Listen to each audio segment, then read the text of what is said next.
15 अगस्त 1947 देश का पहला स्वतंत्रता दिवस। उस शाम दिल्ली के प्रिंसेस पार्क में ब्रिटिश का झंडा उतारकर तिरंगा फहराया जाना था। तब वहां 30,000 लोगों के इकट्ठा होने का अनुमान लगाया गया था, लेकिन हकीकत में 5 लाख लोगों का सैलाब उमड़ पड़ा। खुद जवाहरलाल नेहरू और लॉर्ड माउंटबेटन को समझ नहीं आ रहा था कि मंच तक जाए कैसे। पंडित नेहरू को लोगों के कंधों पर चढ़कर मंच तक पहुंचाने की जद्दोजहद करनी पड़ी और लॉर्ड माउंटबेटन तो अपनी बग्गी के बाहर से ही नहीं निकल पाए। लॉर्ड माउंटबेटन की बेटी पामेला कहती है कि जब मैं वहां पहुंची तो पंडित नेहरू ने मुझे चिल्लाते हुए कहा कि तुम लोगों के सिर और कंधों पर पैर रखते हुए मंच पर आ जाओ, वो बिल्कुल बुरा नहीं मानेंगे।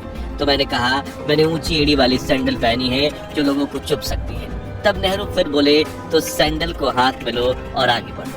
ये कहते हुए नेहरू भी लोगों के ऊपर से होते हुए मंच पर पहुंचे और फिर उन्हें देखते हुए मैंने भी अपनी सैंडल उतारकर हाथों में लिया और इंसानों के सरों पर कालीन की तरह पैर रखते हुए पहुंची, जहां मैं सरदार पटेल की बेटी मणिबेन पटेल के साथ जाकर खड़ी हो गई। उधर माउंटबेटन की बग्गी लोगों के सैलाबों के बीच इतनी बुरी तरह से फंस गई थी कि वो उसमें से उतरने की सोच भी नहीं सकते थे। इसलिए उन्होंने पंडित नेहरू की तरफ देखते हुए चिल्लाकर कहा, लेट्स होस्ट द फ्लैग, यानी चलिए झंडा फहराइए। जिसके बाद प्रिंसेस पार्क में भारत का महान तिरंगा फहरा गया और माउंटबेटन ने अपनी बग्गी पर खड़े होकर ही तिरंगे को सलामी दी। जिसके बाद कुछ ऐसा हुआ जो अंग्रेजों के 200 सालों के शासन में कभी नहीं हुआ। जी हाँ, भारत की जनता ने पहली बार दिल से किसी अंग्रेज के नाम का जयकारा किया, वो थे लॉर्ड माउंटबेटन।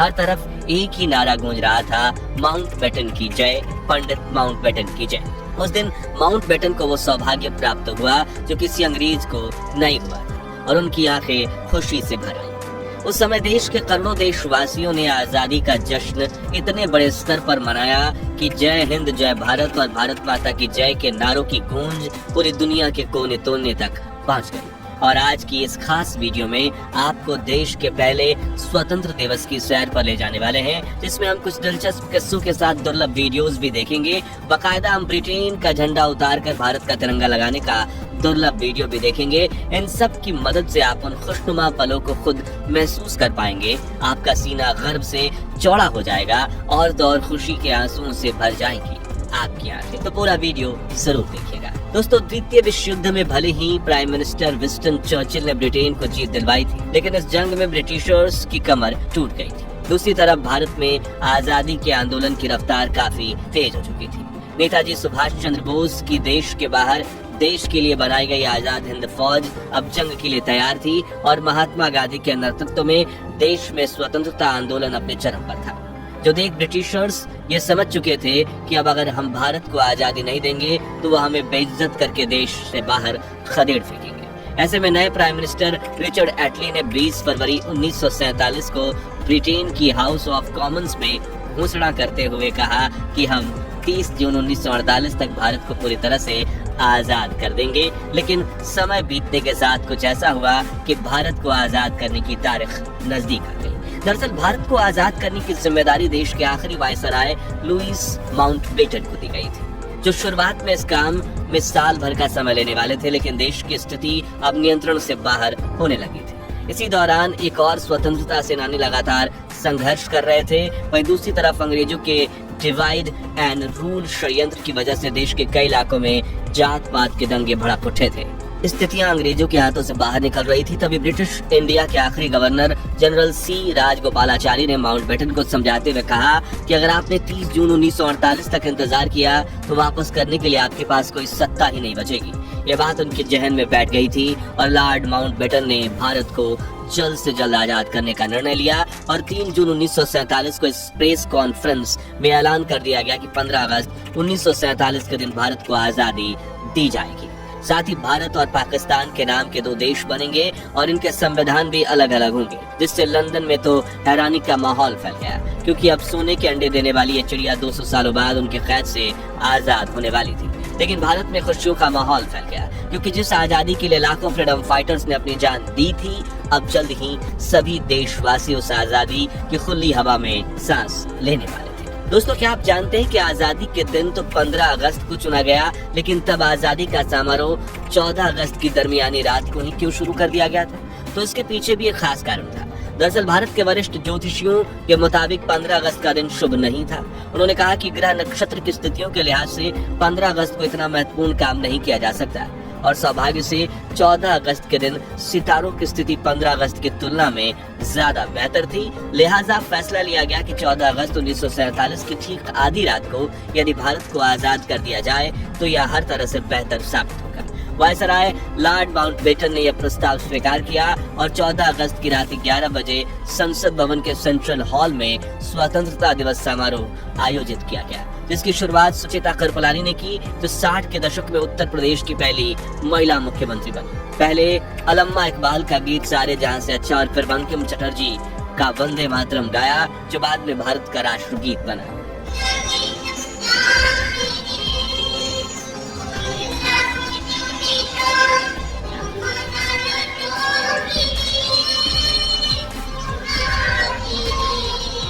ठीक 11:55 पर आजाद भारत के पहले प्रधानमंत्री जवाहरलाल नेहरू ने अपना प्रसिद्ध भाषण ट्रस्ट विद डेस्टिनी यानी कि नियति से मिलन शुरू करते हुए कहा, बहुत साल पहले हमने अपनी नियति से वादा किया था और अब वो समय आ गया है जब हम अपनी प्रतिज्ञा को पूरा करेंगे। पूरी तरह से या पूरी तरह से तो नहीं, लेकिन बहुत हद तक। आधी रात के समय जब दुनिया सो रही होगी, भारत जीवन और स्वतंत्रता के लिए जागेगा। आगे उन्होंने कहा, अच्छा है कि इस वक्त खासतौर से इस बात को याद रखें, इस आजादी के दरवाजे पर जब हम खड़े हैं, कि हिंदुस्तान किसी एक फिरके का मुल्क नहीं है, ये एक मजहब वालों का नहीं है, बल्कि बहुत सारे बहुत किस्म के बहुत धर्म और मजहबों का है। फिर घड़ी में जैसे ही रात के 12 बजे तो एक साथ कई शंख बजने लगे। वहाँ मौजूद लोगों की आंखों से आंसू बह निकले। महात्मा गांधी और सुभाष चंद्र बोस की जय के नारे से सेंट्रल हॉल गूंज गया। राष्ट्रपति सुभाष चंद्र बोस का 51 बैलों का रथ, देखिए राष्ट्रपति सुभाष चंद्र बोस का 51 बैलों के रथ का सवारी की जुलूस इतिहासगत।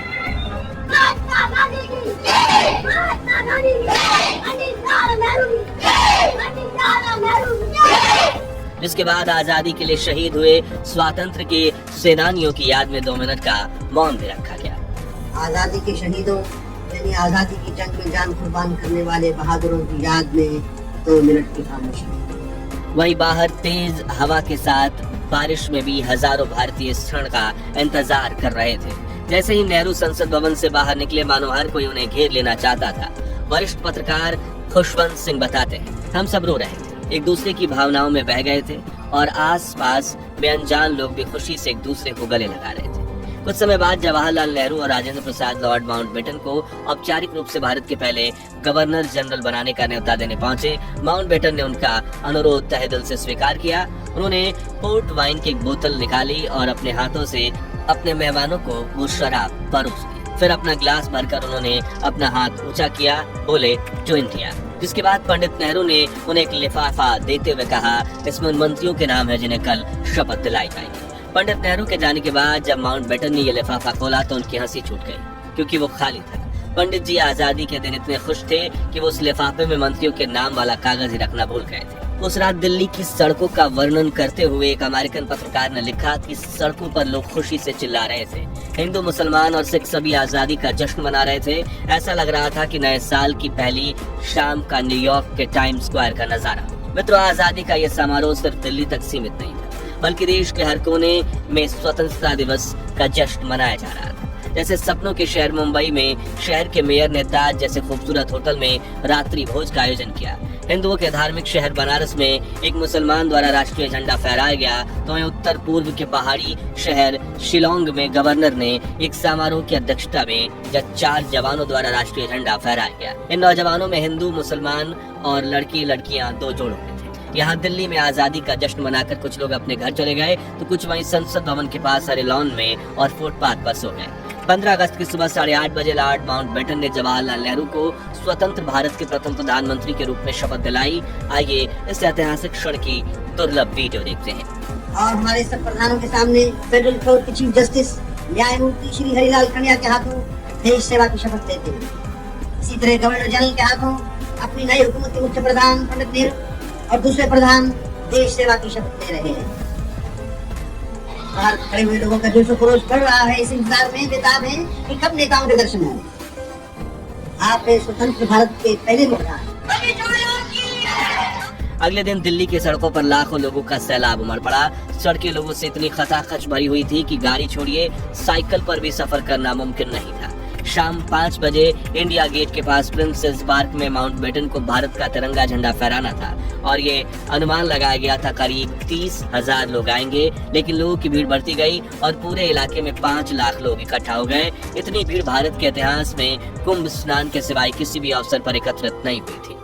उस पल का अंदाजा आप इसी बात से लगा सकते हैं कि भीड़ को रोकने के लिए लगाई गई बल्लियां, बैंड वालों के लिए बनाया गया मंच, विशिष्ट अतिथियों के दर्शक दीर्घा और रास्ते दोनों ओर बांधी गई रस्सियां, हर चीज लोगों के इस प्रबल धारा में बह गई थी। बैंड वालों के आसपास लोगों की भीड़ इतनी थी कि ढोल बजाना नामुमकिन हो गया था। लोग एक दूसरे से इतना सट कर बैठे थे कि इनके बीच से हवा का गुजरना भी मुश्किल था।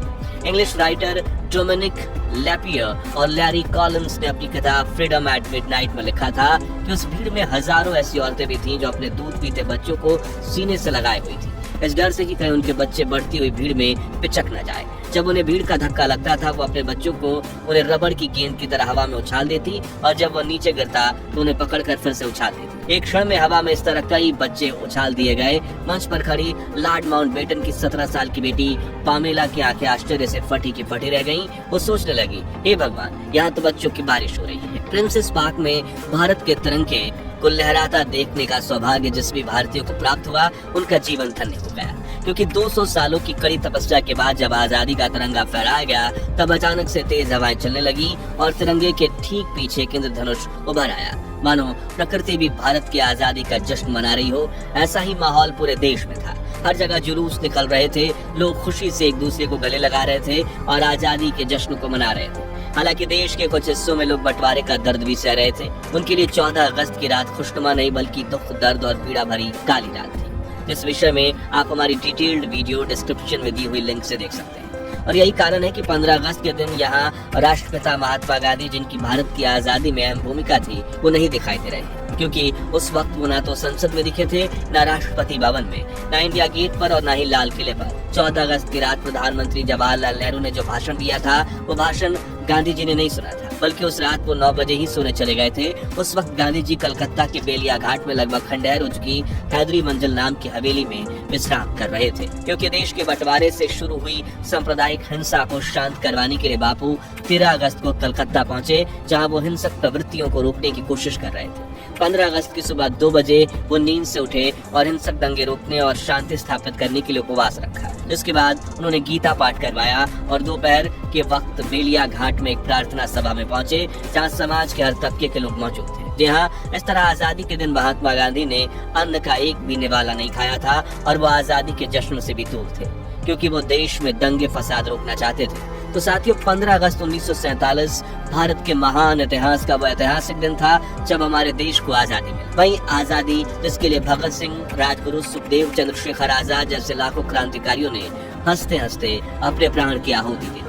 वही आजादी जिसके लिए नेताजी सुभाष चंद्र बोस ने देश के बाहर देश के लिए आजाद हिंद फौज खड़ी कर दी थी।